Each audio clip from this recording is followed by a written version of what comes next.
Bonjour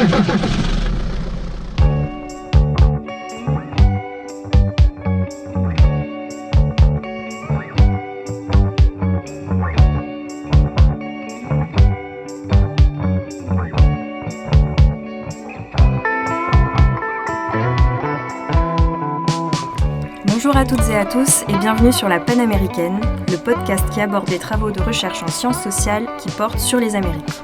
Aujourd'hui, pas d'aller-retour ni de saut temporel, nous restons sur l'île de Cuba pour un épisode sur les mutations du socialisme de marché, guidé par nos invités du jour, Laurine Chapon et Tommaso Pirone. Tommaso Pirone est doctorant en sociologie au Conservatoire national des arts et métiers et rattaché aussi au laboratoire interdisciplinaire de sociologie économique. Sa thèse sous la direction de Bertrand Réau s'intitule « Reproduction et appropriation de la rente touristique, ethnographie d'une classe transnationale d'entrepreneurs à La Havane, 1995-2025 ». Et Laurine Chapon est doctorante et bientôt docteur en géographie, rattachée au laboratoire CREDA. Sa thèse sous la direction de Sébastien Velu s'intitule « Habiter la crise dans la ville socialiste, une géographie sociale et politique des transformations urbaines à La Havane, 2020-2025 ». Bonjour Tommaso, bonjour Laurine, et bienvenue sur la Panaméricaine. On va vous poser la traditionnelle première question de ce podcast. Comment en êtes-vous arrivé à travailler sur Cuba, depuis la géographie et la sociologie, et pourquoi sur ce sujet en particulier ? Merci beaucoup pour cette invitation. Alors moi, j'ai commencé à travailler sur Cuba un peu par hasard, j'imagine comme beaucoup de personnes qui travaillent sur les Amériques à ce moment-là. J'y ai fait mon master en 2018, donc c'était la période des années faste de la période Obama, et j'avais par curiosité envie d'aller découvrir l'île socialiste, un peu bercée par l'idéal de la révolution. J'imagine que beaucoup d'étudiants et d'étudiantes partagent dans ces années-là de leur carrière. J'avais aussi un petit peu envie de découvrir les mondes post-soviétiques, j'avais eu envie d'aller en Russie, j'avais fait un échange en terminale d'1 mois à Moscou et j'étais un peu passionnée par les mondes post-soviétiques, et ma prof de prépa à ce moment-là m'avait dit mais c'est beaucoup plus sympa d'aller dans la Caraïbe qu'en Europe de l'Est, et voilà, j'ai bien fait compte tenu du contexte actuel de la recherche. Oui, du coup, j'ai souscrit ce qui dit Laurine. Merci beaucoup aussi pour cette invitation. Moi aussi, je pense que je suis arrivé à Cuba pour 2 raisons. Principalement, une, c'est plutôt personnelle et qui porte sur des passions et attraits plus culturels, historiques aussi, et je dirais aussi politiques. Et l'autre, c'est plus académique. Et pendant mon parcours, j'ai été amené à rencontrer Cuba pendant mon master, où un professeur, Violain Jolivet, m'a introduit avait un beau projet de recherche, et j'ai décidé de le suivre. Et du coup, voilà où j'en suis maintenant, à ma 4e année de thèse. Et vos sujets particuliers, donc habiter la ville en crise et les migrants italiens transnationaux, entrepreneurs, comment ça vous est venu ? En fait, c'est né d'une difficulté que j'ai rencontrée à mon premier terrain, où je me suis rendu la première fois en 2020 à Cuba, à La Havane, et avec ma directrice de mémoire de l'époque, on s'est rendu compte que je parlais pas la langue initialement, donc l'espagnol, et on s'est aperçu au fil et à mesure avec une enquête ethnographique numérique, et donc des espaces, plutôt des blogs, des forums, qu'il y avait une population plutôt massive, sous-représentée en tout cas, d'Italiens touristes, mais aussi résidents et donc migrants néo-arrivés ou installés depuis longtemps sur l'île, et notamment dans la capitale, et qui entretenaient différentes relations économiques, sociales, etc. Et donc on s'est dit qu'il y avait quelque chose à creuser là-dessus. Oui, comme tu étais italien en plus, très pratique pour discuter. D'une difficulté à un atout. Exactement. Et oui, moi, du coup, j'imagine que c'est un peu pareil que Tommaso, surgit du terrain. En fait, je pense qu'on a des approches tous les deux très empiriques et de questionnements qui naissent depuis la confrontation avec le terrain. Et moi, je voulais, pareil, commencer ma thèse sur les questions de marchandisation immobilière, de marché immobilier. Donc, pareil, la continuité de ce que Violaine Jolivet avait fait, Tommaso aussi. Et en fait, quand je suis arrivée pour mon terrain, et c'est ce que j'avais fait en master, et en 2020, c'était la crise. Enfin, j'ai commencé mon premier terrain en 2021. La Covid était passée par là. Une quarantaine d'une semaine pour arriver à La Havane dans un hôtel fermé, tout ça. Et en fait, la marchandisation immobilière qui était tant annoncée depuis les années 2010, l'ouverture économique de Cuba, elle était plus du tout visible et plus du tout là. Et du coup, il y a eu une nécessité de réorienter le terrain. Et en fait, la crise s'est imposée comme un objet de recherche à part entière en étant sur place. La question des migrations a aussi été structurante, on y reviendra. C'est pour ça que j'ai réorienté le sujet par rapport à ce que j'avais vu. Alors qu'effectivement, ma population, d'autre part, issue de ces transformations sur lesquelles je pense on reviendra tout à l'heure, était installée justement à la suite de ces libéralisations et ces ouvertures-là du marché immobilier. Et donc c'est là, effectivement, 10 ans après, en 2020, qu'on retrouvait plusieurs de ces types d'immigration internationale investis, insérés et en couple. Aussi mariés donc, avec des Cubains et prêts à investir leurs capitaux. Oui, eux sont restés, quoi.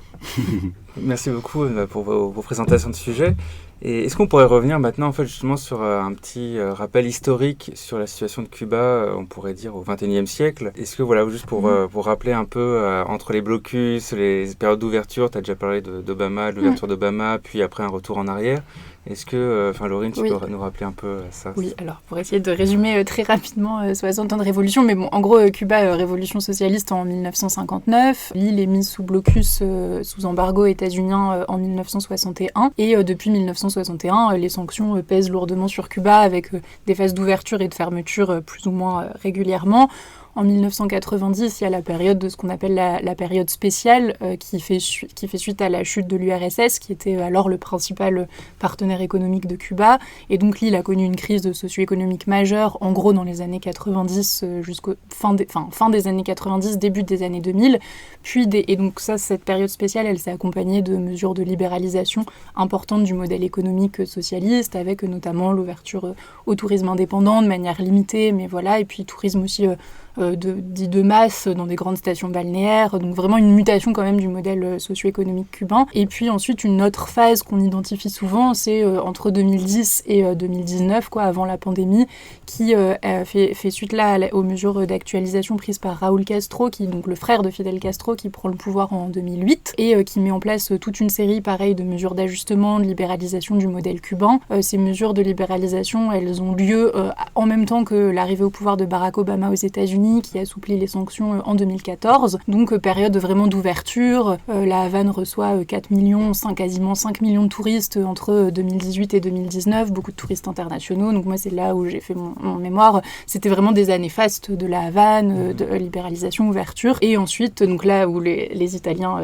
débarquent à Cuba dans les années 2010, légalisation du marché de l'immobilier, qui était l'achat-vente immobilier était interdit jusqu'en 2011. Et en 2011, on a une légalisation de ce marché immobilier, donc vraiment des mesures significatives d'ouverture et de mutation du socialisme à un socialisme de marché déjà depuis les années 90. Et puis, boum, Donald Trump premier mandat, puis Donald Trump second mandat, et la pandémie de la Covid-19 qui globalement arrête toutes les mobilités touristiques, sachant que le tourisme c'était la première source de devises de Cuba qui était complètement dépendant du tourisme international, beaucoup de Canadiens qui viennent à Cuba, beaucoup de Russes, de Chinois et puis des Européens, Italiens, Espagnols, Français sur des modalités un peu différentes. Et donc crise socio-économique majeure, crise au Venezuela qui date pas de 2026 mais qui date d'un peu avant, les sanctions contre Maduro c'est avant. Le Venezuela c'est le principal fournisseur de pétrole de Cuba et du coup crise socio-économique, manque d'énergie, plus de touristes, plus de devises, crise au Brésil et donc plus d'envoi de médecins cubains qui rapportaient de l'argent. Vraiment une conjoncture, une multiplicité de facteurs qui entraînent cette crise majeure à partir de 2021 et donc la situation actuelle depuis 2026 où apparemment Cuba va tomber selon Donald Trump. Oui, j'ai très peu ajouté parce qu'effectivement, merci beaucoup Laurine, t'as fait un super récapitulatif de ces 6 décennies d'espérance révolutionnaire. Oui, je tiens aussi à souligner évidemment la guerre économique en fait qui est en cours en ce moment par les États-Unis et qui est endurcie par le deuxième mandat de Donald Trump. Je voulais souligner aussi certaines des libéralisations et allers-retours aussi de l'histoire non récente des 2 dernières décennies, pour le coup de libéralisation interne tentée par le gouvernement cubain, qui a initialement dollarisé l'économie pendant celle que tu évoquais comme la période spéciale des années 90. Ensuite, introduit une monnaie forte qui était comparée 1 au dollar, et c'était les CUC, et qui a été récemment, donc 20 ans après, en 2021, il me semble, a été enlevée, et il y a eu une unification monétaire qui, en même temps que la pandémie, a produit effectivement une inflation massive. 400% quasiment l'inflation. Voilà, des biens de première nécessité, etc. Et donc les Cubains des pieds, donc les Cubains qui sont les plus démunis, ont de plus en plus du mal à accéder aux biens qui se trouvent de moins en moins offerts par les libretas d'abastecimiento par le gouvernement et de plus en plus sur le marché à des prix inaccessibles. Ceci a produit aussi une immigration massive. On a eu plusieurs vagues d'immigration au cours de la Révolution. Une première, très rapidement, qui a été plutôt politique, de la bourgeoisie qui a fui la Révolution pendant les années 60. Ensuite, une deuxième aux années 80, la vague de Mariel, la crise de Mariel aussi, avec des Cubains qui partaient en bateau, en radeau vers les États-Unis.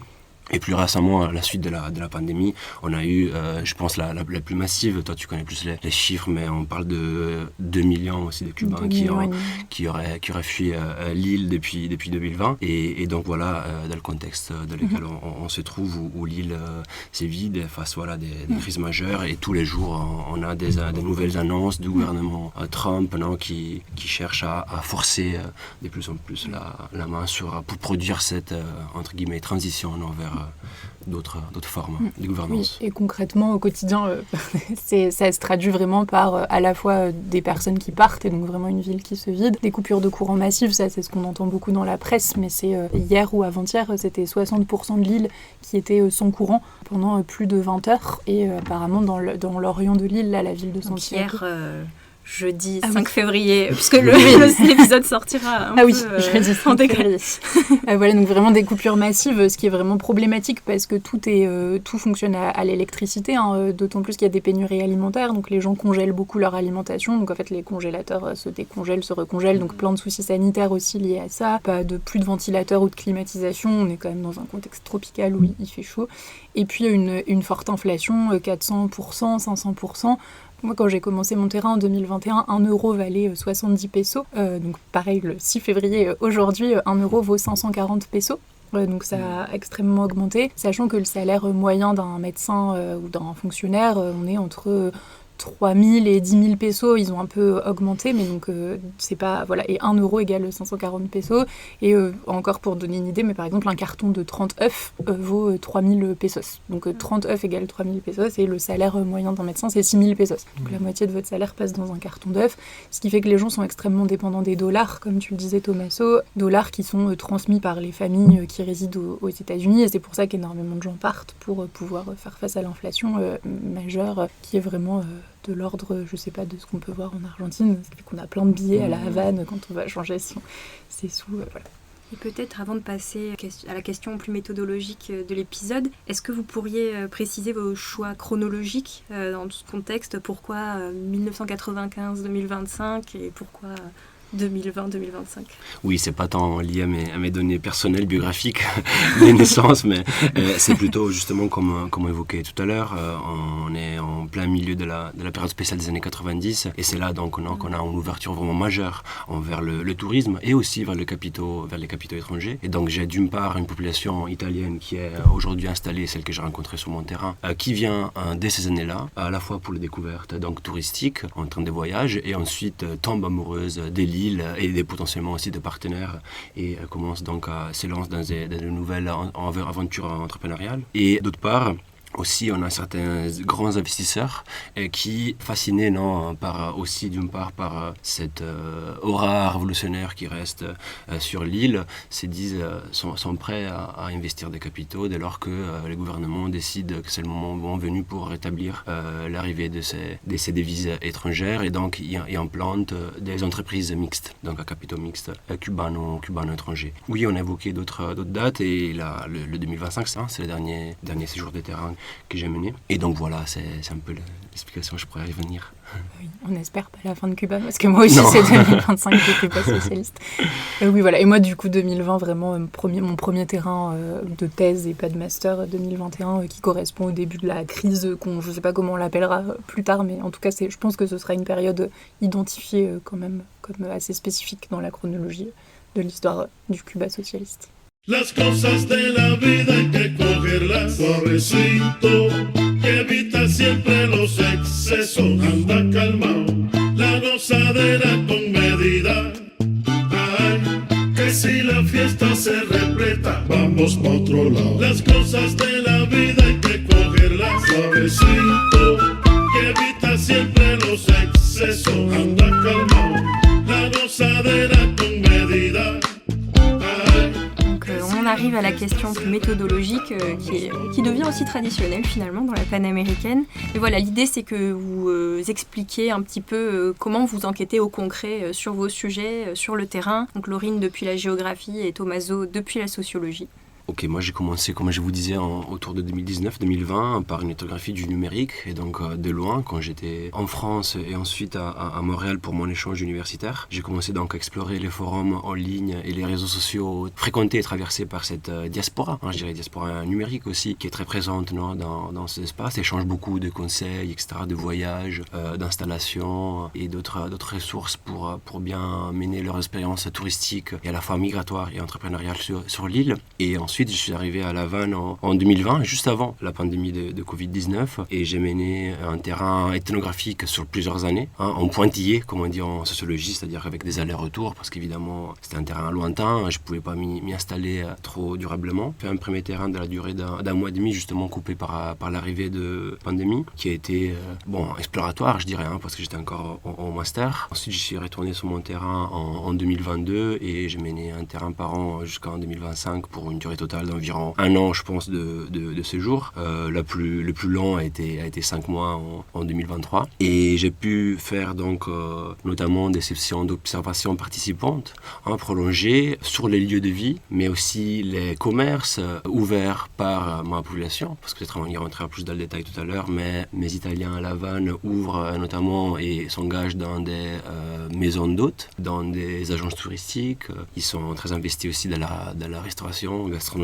Et aujourd'hui, donc plus récemment, aussi dans des investissements beaucoup plus luxurieux, tels que des hôtels boutiques, comme on les appelle, et donc qui, font de la restauration gastronomique et de l'hôtellerie de luxe leur offre de pointe, qui est dirigée vers une population internationale, notamment états-unienne, avec des capitaux culturels, etc. Donc des entretiens, ça a été mon moyen le plus efficace, je dirais, de rentrer en contact avec ma population, et ça a été facilité, comme on disait tout à l'heure, par la proximité culturelle, linguistique que j'ai avec ma population d'études, et ces Italiens qui étaient bien disposés à s'ouvrir envers moi et à partager leur histoire de vie. Et donc j'ai pu vraiment faire environ 80 entretiens approfondis. Et c'est très enrichissant pour moi les derniers terrains que j'ai menés à La Havane, parce que j'ai pu aussi rentrer en contact avec la population cubaine, qui est directement en lien avec ces investisseurs-là, à la fois leurs partenaires, parce que comme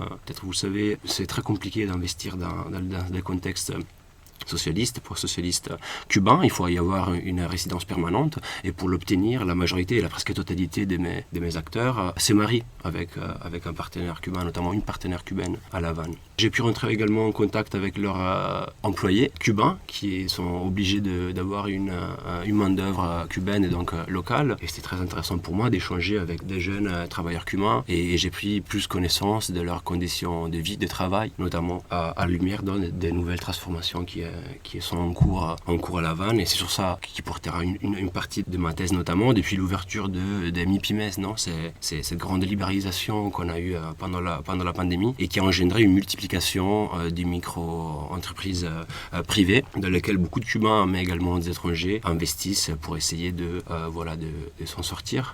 Et les Italiens, ils y sont présents, et ils engagent donc une main-d'œuvre qui est à la fois employée, mais c'est aussi des ménagères cubains qui dirigent leurs activités pour les Italiens qui ont investi des grands capitaux. Ils y engagent également des ménagères formés par des ménagères internationaux. Et donc ça, c'est cette transmission culturelle, d'expertise, aussi internationale, de management, c'était pour moi très intéressant.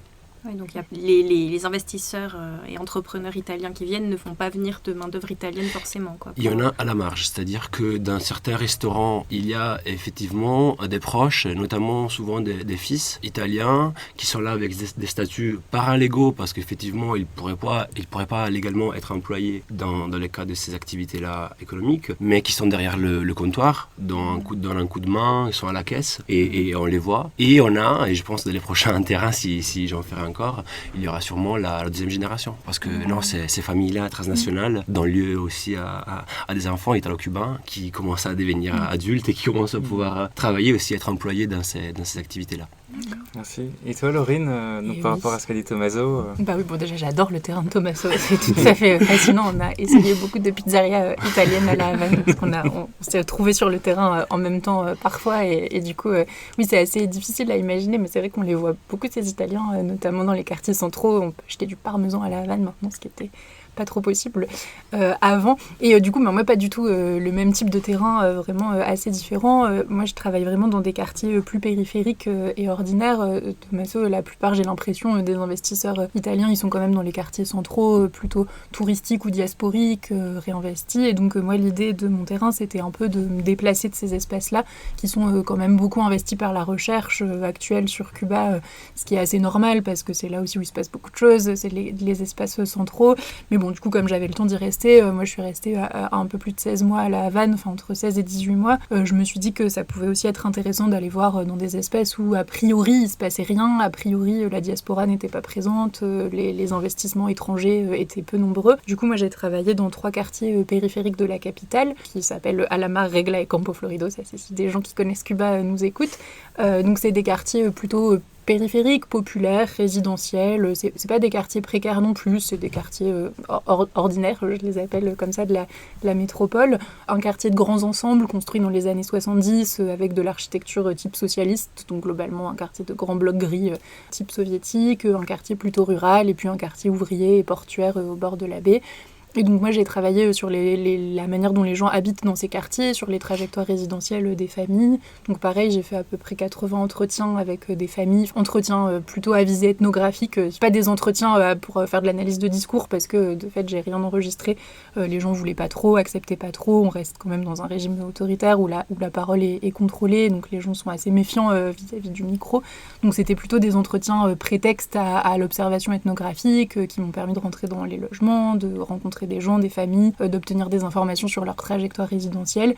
Et puis du coup une démarche ethnographique où j'ai été habitée dans ces 3 quartiers. Donc la plupart du temps j'avais mon logement dans le Vedado, qui est le quartier central où on se fréquentait beaucoup avec Tommaso.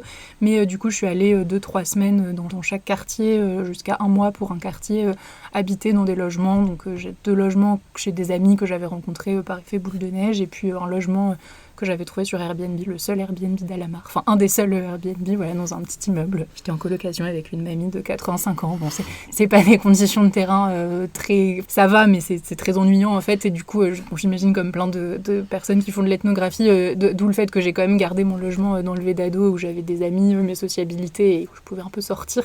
Et voilà, et du coup, j'ai fait globalement 3-4 mois vraiment habité dans ces quartiers, mais qui étaient en fait super précieux pour comprendre aussi les rythmes, notamment...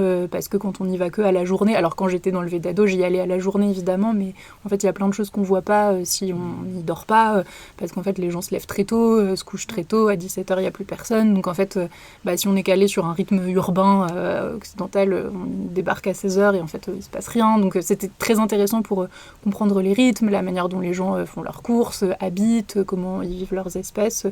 Et voilà. Et du coup, j'ai aussi fait beaucoup de parcours commentés dans ces espèces. Donc en gros, après un entretien, souvent je demandais aux personnes de m'accompagner, faire une balade de leur quartier, parcours qui sont... Bon, alors on ne peut pas les recenser, les géoréférencer à Cuba parce qu'il n'y a pas Internet. Donc je les retracais après coup. Voilà, beaucoup de contraintes quand même liées à la fois au contrôle des autorités quand même qui restent tacites, mais... Enfin, diffus mais quand même bien présent, aux conditions internet, beaucoup de temps passé aussi à se débrouiller, mais aussi beaucoup d'ouverture avec plein de personnes qui m'ont beaucoup aidée. Voilà, si elles écoutent, moi elles écouteront pas, mais qui soient remerciées aussi. Donc vous avez dit que vous vous étiez retrouvés sur le terrain ensemble. Est-ce que vous avez fait du terrain à proprement parler tous les deux, ou est-ce que vous vous êtes visités l'un l'autre sur vos terrains respectifs ? Et c'est surtout parce que vous nous aviez dit aussi en préparant l'épisode que vous aviez un projet d'article aussi ensemble. Oui. Donc justement, comme dit Marie, est-ce que vous avez fait votre terrain ensemble et quels sont les points communs au-delà de la thématique de la migration, parce que je sais que toi, Laurine, c'est pour aussi l'immigration qui est assez importante.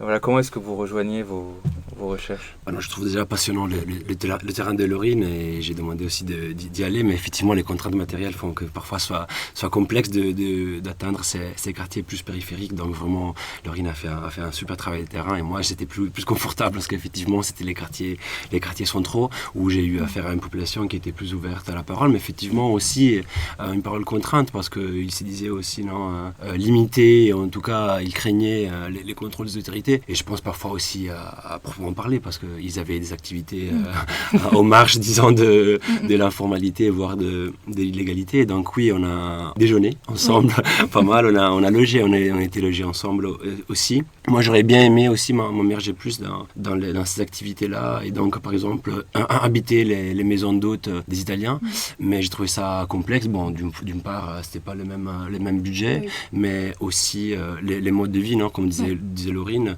On a affaire aussi à une population que si je me sens proche d'une part linguistiquement et culturellement, de l'autre ils ont un mode de vie à Cuba qui n'est pas du tout le mien et donc c'était plus compliqué d'y rentrer en contact en profondeur et donc j'y passais plutôt par l'entrée commerçante. C'est-à-dire d'un point de vue horaire, d'un point de vue les activités qu'ils font au jour le jour, qu'est-ce qui... Oui, les deux. Je pense que c'est une population aussi, on a un écart d'âge qui fait que aussi on n'avait pas les mêmes fréquentations.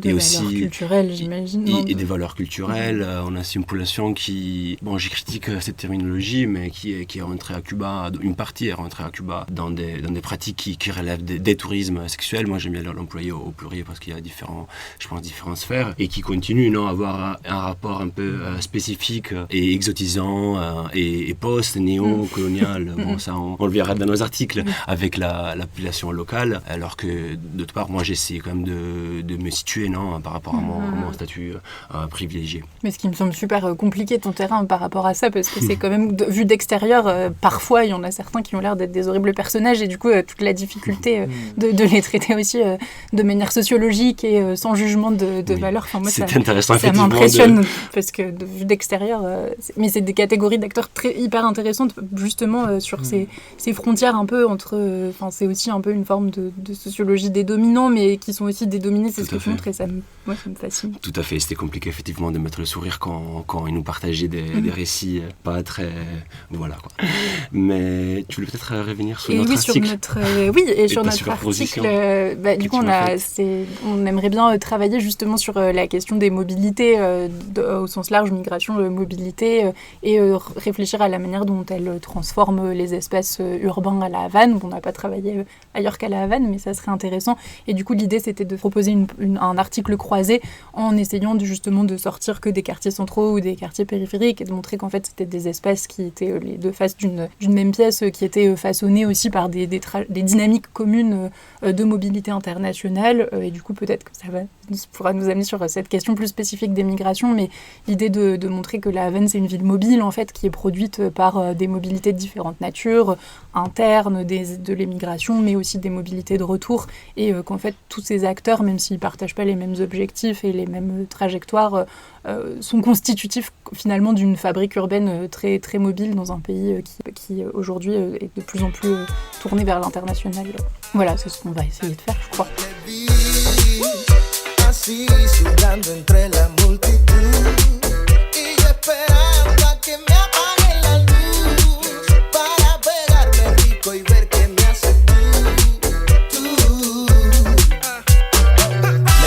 A mirar y nos fuimos para atrás y poquito a poquito empezó a calentar. Si la noche está buena hay que desayunar. Si tú sí no me ayudas sería genial. Yo sé bien lo que tú estás tramando. Eres la que yo andaba buscando. Vamos a comernos toda la madrugada. Que ya te tengo en salsa. Si quieres picante te echo un poquito más. Repite con confianza.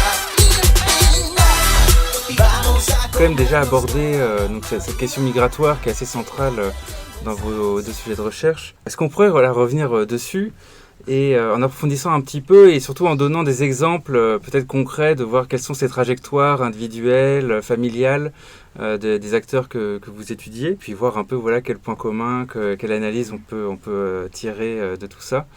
Toi, Laurine, est-ce que tu veux commencer ? Oui, merci. Bon, du coup, je ne vais pas recontextualiser les migrations parce que Tommaso l'a très bien fait tout à l'heure, mais sur la question des trajectoires résidentielles un peu et migratoires de ces personnes. Donc moi, je travaille sur les personnes plutôt qui sont parties à partir de 2021 dans le contexte de la crise migratoire massive. Donc beaucoup de personnes sont parties depuis le Nicaragua, qui était donc le point de passage privilégié vers les États-Unis, parce que le Nicaragua a libéralisé les visas de plein de pays. Il y a des Soudanais, des Afghans qui sont passés par le Nicaragua pour rejoindre les États-Unis, et donc beaucoup de Cubains et Cubaines qui sont passés par ce pays pour ensuite monter jusqu'aux États-Unis à pied, donc des routes migratoires extrêmement dangereuses, compliquées et fastidieuses. Et à Cuba, la trajectoire, alors je ne sais pas s'il y a une trajectoire type, mais là je pense à une famille, donc la dame qui est partie, elle s'appelle Yanelis, elle a 40 ans, et donc elle a mis de l'argent de côté, elle était coiffeuse à domicile, ça rapportait un petit peu d'argent. Elle avait aussi pu vendre une maison dans l'orient de l'île, à Santiago de Cuba, et donc récupérer un petit peu d'argent. Et elle a payé cette traversée, donc qui s'appelle ça la traversée par le Nicaragua. Donc c'est une traversée qui coûte quand même entre 6 et 10 000 $ états-uniens, donc c'est quand même une somme extrêmement importante. Et du coup, il faut quand même beaucoup économiser. Elle avait rencontré un Cubain en ligne. Il y a beaucoup de femmes cubaines qui se sont mises sur des sites d'application de rencontres pour rencontrer des étrangers, souvent des Cubains de l'étranger, mais aussi des Italiens, d'ailleurs pas mal. J'ai aussi rencontré une dame qui s'était mariée à Rome, qui avait pu partir à Rome. Beaucoup de situations aussi de violence conjugale une fois arrivées sur place, donc des personnes qui ont pu rentrer ou qui ont pu ensuite s'indépendantiser. Et puis donc cette dame de 40 ans, elle a ensuite fait, donc elle est partie en 2022, elle a ensuite fait venir son fils qui avait à peu près mon âge, une trentaine d'années, en 2025. Eux, ils sont installés dans le Wisconsin, aux États-Unis. Donc beaucoup de Cubains habitent en Floride, à Miami, etc. Mais de plus en plus, on a une dispersion un peu des populations cubaines parce qu'il y a trop de concentration en Floride et donc pas assez de travail. Et donc là, elle a atterri dans le Wisconsin parce qu'elle avait entendu dire qu'il y avait de l'embauche, notamment dans les abattoirs, tout ce qui est charcuterie, dans les usines alimentaires. Donc des trajectoires finalement assez classiques aussi, migratoires, j'imagine, semblables à celles des personnes centra-américaines ou mexicaines, mais je connais moins. Et du coup, on voit aussi un peu une normalisation de la migration cubaine par rapport à avant, où c'est une migration beaucoup plus économique, même si ce terme peut être discuté. Pas mal de personnes qui partent aussi en Espagne, parce que la Ley de Nietos, donc la loi de mémoire démocratique espagnole, qui octroie la nationalité à des personnes descendantes de personnes qui ont émigré dans les années de la dictature franquiste. Bon, les termes exacts, je les connais pas trop, mais permettent d'acquérir la citoyenneté espagnole. Et donc, il y a énormément de personnes qui sont parties aussi pour Madrid. Beaucoup de personnes aussi de plus en plus vers l'Amérique latine, vers le Brésil particulièrement, l'Uruguay aussi, proportionnellement. Apparemment, il y a une concentration de Cubains et Cubaines en Uruguay. Donc voilà, des trajectoires assez classiques de personnes plutôt issues des classes moyennes supérieures, qui ont réussi à économiser 6 à 10 000 $, qui ont gagné de l'argent aussi pendant la période de libéralisation des années 2010-2020 grâce au tourisme, et qui du coup sont partis après. Enfin, il y a eu un peu un effet cascade. Voilà ces mobilités. Et puis du coup, ce qui est intéressant, ce que je regardais un peu dans ma thèse, c'est que du coup, ces migrations internationales, elles entraînent à l'intérieur de l'île des migrations internes des personnes qui restent. Donc celles et ceux qui restent, c'est souvent les personnes âgées.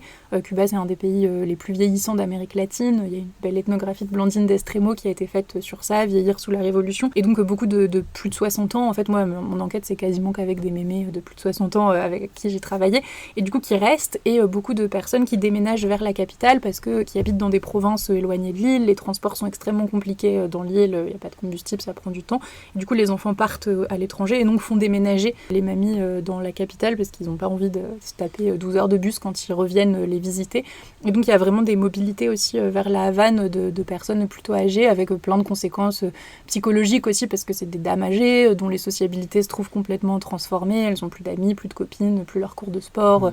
Donc c'est un peu les questions classiques, les représentations des capitales, mais la Havane est vue comme froid, les gens sont pas sympas. C'est un peu le nord de Cuba par rapport à des populations orientales. Et du coup, voilà, et ce qui est intéressant, c'est que beaucoup de gens qui partent en Italie se retrouvent, beaucoup de gens aussi vers l'Italie se retrouvent dans ces maisons. Et puis beaucoup de maisons du coup qui se vident aussi, de gens qui vendent les maisons, parce que pour gagner 6 à 10 000 $, les gens vendent leur logement pour parfois 7 000 $, 6 000 $. Voilà, donc si vous voulez épouser un Cubain ou une Cubaine et acheter un appartement pour 7 000 $ à la Havane, c'est le moment. Voilà, bon, c'est facile de faire des pratiques spéculatives. ensuite. On va enquêter sur vous. Non, c'est la question éthique qui se pose évidemment.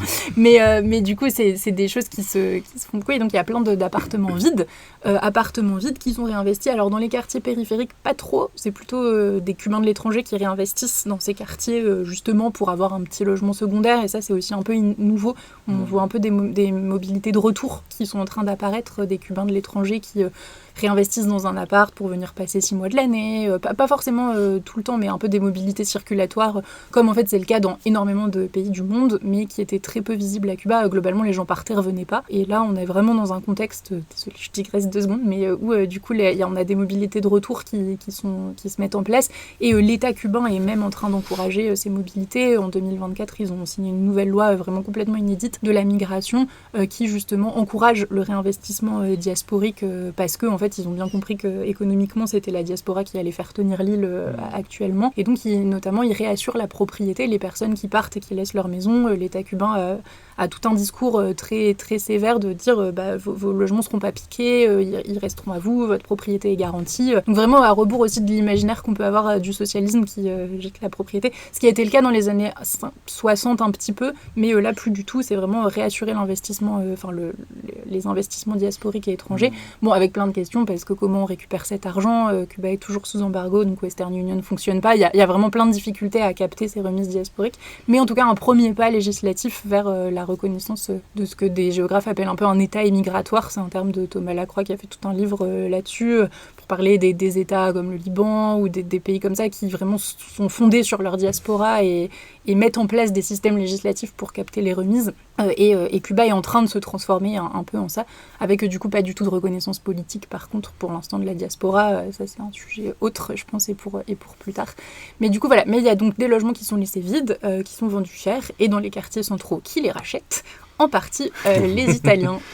Oui, merci Laurine d'avoir fait ces beaux panoramas migratoires et circulatoires dans lesquels évidemment je m'inscris, bien que effectivement la population sur laquelle je travaille plutôt s'inscrit dans une dynamique migration dite privilégiée nord-sud, et donc des pays plutôt, l'Italie fait partie de l'Europe vers un pays dit du sud comme Cuba. Je questionne un peu cette catégorie de migration privilégiée parce qu'effectivement ma population a bien plus de ressources et de capitaux, de différentes formes de capitaux cumulés par rapport à la population cubaine, même celle en exil. Mais je fais face à une population qui est, disons, pour le dire dans les grandes lignes, d'une classe moyenne transnationale en récomposition, qui donc arrive, moi aussi je vais essayer de dessiner une trajectoire type, arrive à partir des années 90, mais surtout pendant la période du boom touristique des années 2015 avec Obama, où Airbnb, où La Havane sur Airbnb était la première destination à un moment donné. Et donc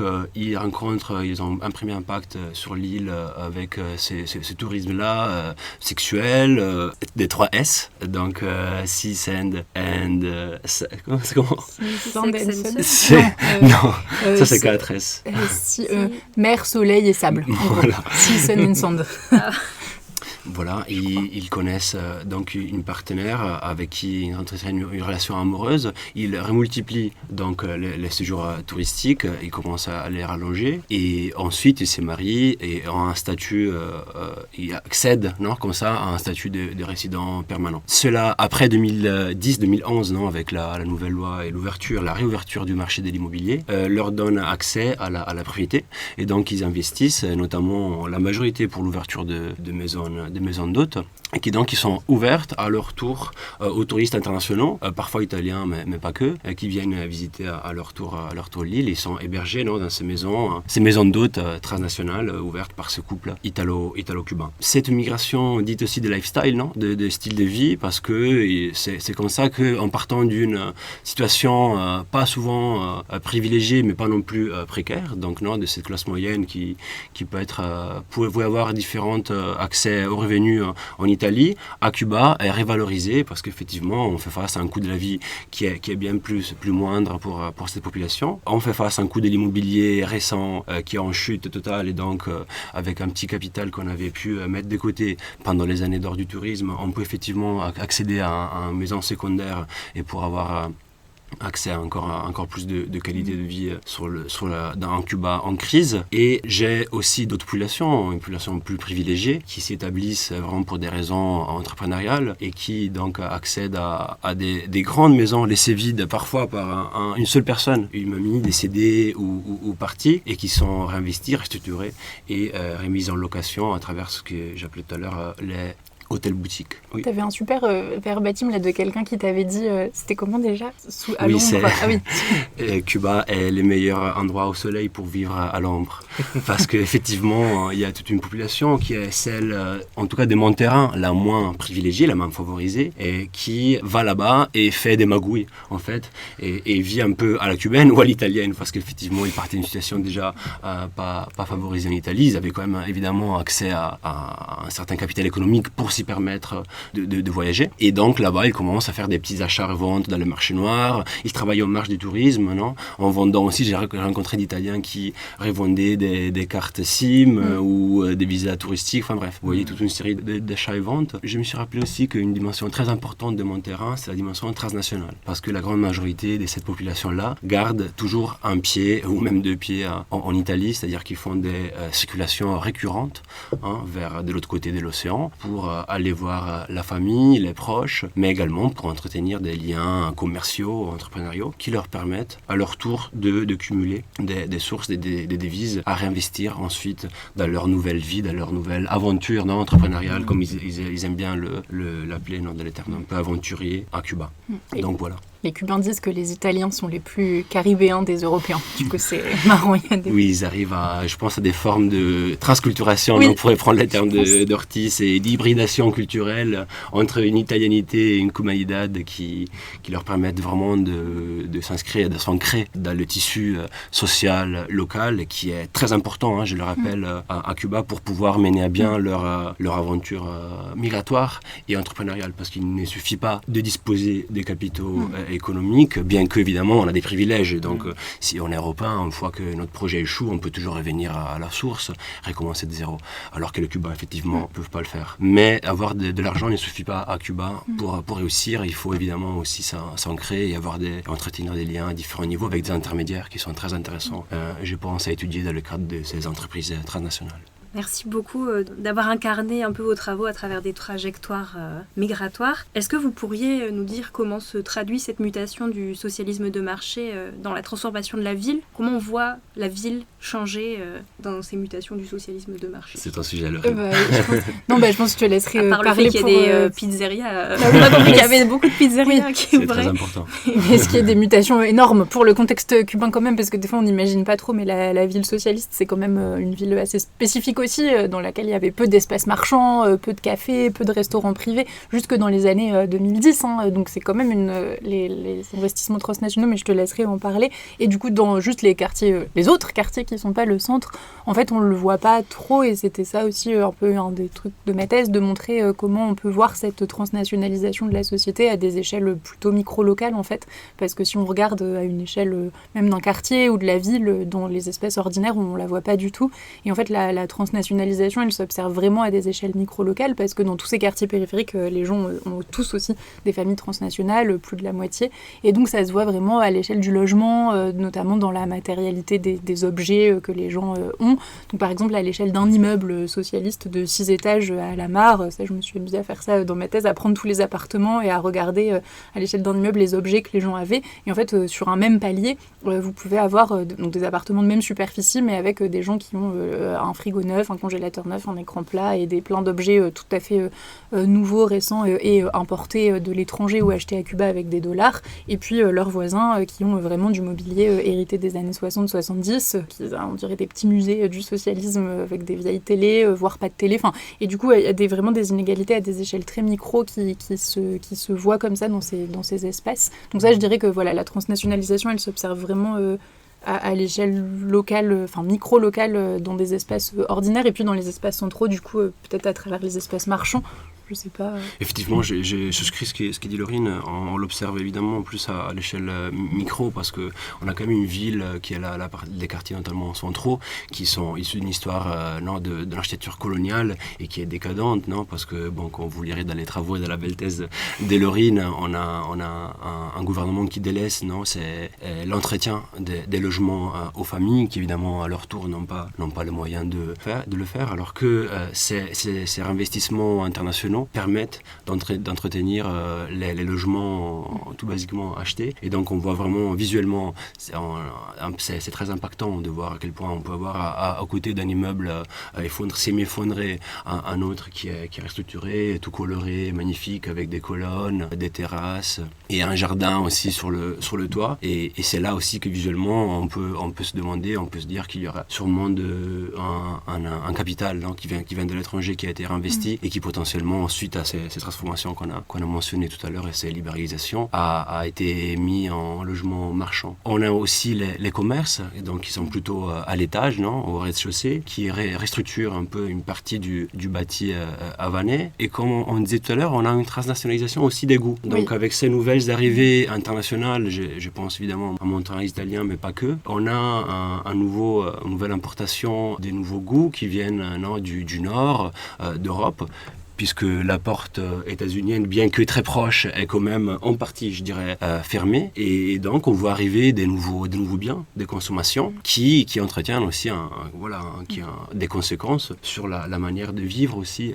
Les Cubains même, dans une partie, il faut le dire quand même, peuvent se permettre d'accéder à des apéritifs avec de l'apérole italien que je ne voyais pas du tout sur mon terrain en 2020. Et ensuite, maintenant, est très récurrent et même offert au-delà des purs commerce et bars et pizzeria italienne. Oui, ou dans les logements, là, du coup, tu me fais penser à ça, un peu l'importation de nouveaux goûts esthétiques aussi. Beaucoup les gens disent qu'ils aiment bien le style de Miami dans mes quartiers plutôt populaires. Donc avec du marbre, du faux marbre, des néons kitsch, une esthétique très kitsch, une fermeture aussi des maisons, de la surveillance, vraiment une transposition des formes architecturales et urbaines au logement et au quartier qui est limitée parce qu'il y a quand même une grande partie de la population qui n'a pas accès à ces ressources, mais quand même une transformation des styles, des imaginaires aussi, des pratiques de consommation. Et c'est intéressant pour moi parce que j'avais une trajectoire que je n'ai pas mentionnée tout à l'heure, c'est aussi la coopération. J'ai une partie de ma population qui arrive à travers la coopération internationale et qui ensuite tombe amoureuse aussi de l'île et s'y installe et ouvre les mêmes formes entrepreneuriales que la trajectoire déjà mentionnée. Et une architecte italienne me disait qu'une fois qu'on a une case particulière dans un quartier, ça bénéficie à tout le quartier. Parce qu'effectivement, ensuite, tu as une économie qui se remet en route autour de cette maison rénovée. On a plusieurs familles qui vont intervenir pour pouvoir vendre leurs services, proposer d'autres choses aux touristes nouveaux venus. Et donc, je pense qu'économiquement là, ces activités permettent aussi un nouvel échange économique qui pourrait être sous certaines formes. Et si on mettait en place certaines formes publiques de gestion du tourisme, pourrait être démocratisé et élargi aussi à l'ensemble de la population. Oui, et ce qu'a bien compris le gouvernement, du coup, en essayant de recapter toutes ces devises.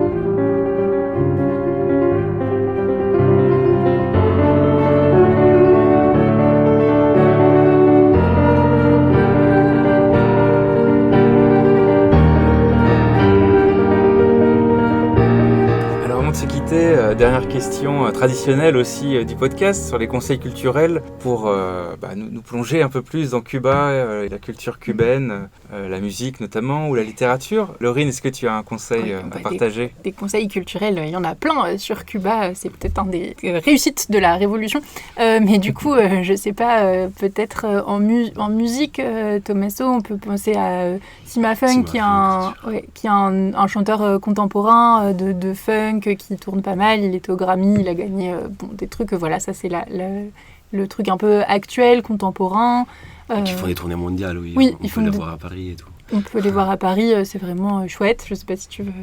En musique, pour justement rester traditionnel, j'ai pensé à Silvio Rodriguez, qui est très connu aussi en Amérique latine. Et sinon, pour moins traditionnel, on a une musique, évidemment, le reggaeton, il est très, très écouté à Cuba, et notamment sous sa sous sa version cubaine spécifique qui s'appelle le Reparto, qui vient de quartier de Reparto, ça veut dire vraiment les quartiers un peu périphériques de La Havane notamment, et donc on a vraiment une tradition musicale autour de cette musique repartera. Voilà. Et urbaine. Voilà, il y a aussi un album qui est sorti là, plus classique du coup pour les d'autres types d'auditeurs et d'auditrices, mais l'album du pianiste Roberto Fonseca qui a sorti avec le musicien Vincent Segal un album qui s'appelle Nuit parisienne à La Havane. Donc ça fait la synthèse entre... On vous invite à aller à La Havane en janvier notamment, il y a le festival du jazz international de musique jazz où Roberto Fonseca évidemment est le président, je pense, c'était le président pour l'année dernière en tout cas, et donc ça fusionne culturellement et musicalement sur l'île. On arrive au terme de cet épisode. Merci beaucoup de nous avoir rejoints dans les locaux de la Sorbonne Nouvelle pour l'enregistrer. Merci à la Sorbonne Nouvelle de nous avoir prêté une salle insonorisée. Tropicale. Et tropicale aussi, il faut le dire. Il fait très très chaud ici. Vous pourrez retrouver cet épisode sur de nombreuses plateformes, Deezer, Spotify, Apple Podcasts, mais aussi YouTube. N'hésitez pas à le diffuser largement et on se retrouve le mois prochain. Merci beaucoup. Merci beaucoup. Merci.